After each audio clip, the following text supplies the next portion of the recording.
I'm Erica Crisostomo and this is my output number 1.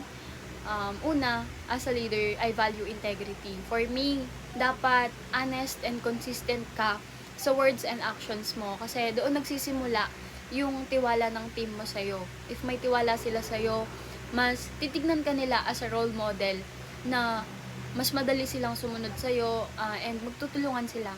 Next is accountability. Importante sa isang leader na marunong kang managot sa decisions and outcomes ng ginagawa mo.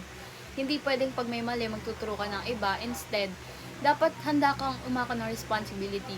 Ito rin yung magtuturo sa kanila na mas maging responsible and mas alam yung gagawin nila sa sarili nilang roles. Also, I value empathy. Gusto kong maramdaman ng team ko na pinapakinggan ko lahat ng ideas, suggestions na meron sila. Kasi as a leader, hindi lang basta-basta work or task yung pagiging leadership or leader.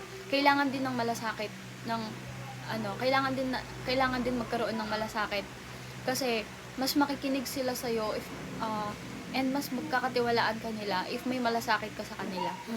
Also, yung pagiging role model through hard work and dedication.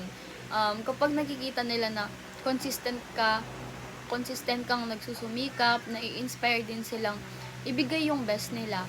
Hindi sila tatamad-tamad sa work kapag nakikita ka nilang sobrang sipag mo din.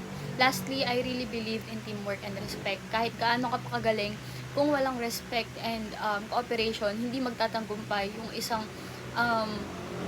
work kapag walang cooperation, walang progress.